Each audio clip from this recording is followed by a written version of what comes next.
Colm Tóibín's acclaimed novel, The Heather Blazing, 1992, centers around an emotionally distant Irish High Court judge who has lived through the tumultuous changes of the 20th century in Ireland. Despite witnessing shifts in Irish society's attitudes towards history, religion, and sexuality, the judge remains disconnected, consumed only by the intricacies of the law. The novel alternates between the judge's later years as he reflects on his life, realizing the depth of his detachment, and his childhood and youth in the 1940s. The novel takes its title from a line in the Irish ballad Bullavogue, which references a rebel hand setting the heather ablaze. This rebel song pertains to the United Irishmen's 1798 insurrection, which initially advocated for uniting Catholics, Protestants, and dissenters, but ultimately descended into sectarian violence in Wexford. This sectarian divide and its impact on the Irish Republican movement, particularly the evolution of the Fianna Fáil party from idealism and austerity to corruption and nepotism, serve as a backdrop to the protagonist's life. While the novel interweaves its two timelines, this summary will present the events in chronological order. Eamon Redmond is born in the early 1930s into an educated yet financially struggling family in the relatively small town of Enniscorthy.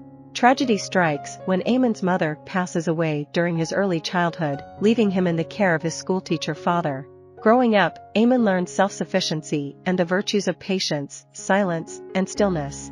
He discovers his family's involvement in the Irish Republican movement, with his grandfather having been imprisoned by the British and even his seemingly mild-mannered father participating in raids on Protestant mansions as part of the Fianna Fáil party. During Eamon's early teenage years, his father suffers a stroke while attending Mass. In the chaos of the congregation, Eamon is unable to reach his father's side and returns home alone, not fully grasping the gravity of the situation. It is only in the evening, after he has settled himself on a sofa with a blanket, that the townspeople come to inform him that his father has survived. Throughout his youth, Eamon takes on the responsibility of caring for his father while enduring the taunting of his peers, who mock his father's impaired speech. The consecutive deaths of his beloved grandfather and a cherished uncle intensify Eamon's withdrawal from emotional connections, leaving him hesitant to engage in intimacy. In due course, Eamon meets and falls in love with Carmel, whom he marries. Despite his affection for her, he maintains a considerable emotional distance, unable to fully express his feelings or open himself up to her. They have two children, Donal and Niamh, both of whom grow estranged from their father during their adolescent years. Eamon regrets this estrangement but finds himself incapable of remedying the situation.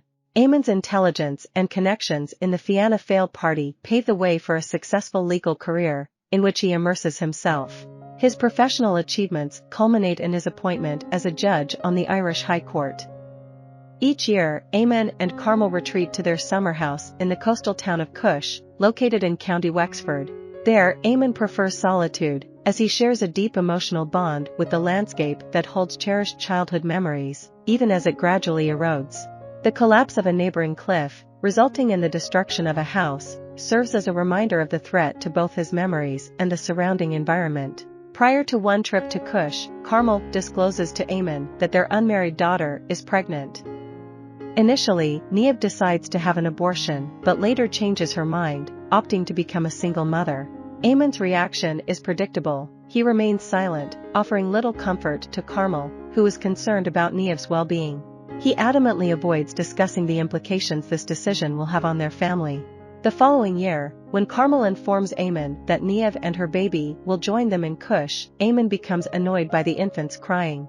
Feeling uneasy, he retreats into himself, reflecting on a recent opportunity he had to make a significant ruling in a case involving a pregnant schoolgirl.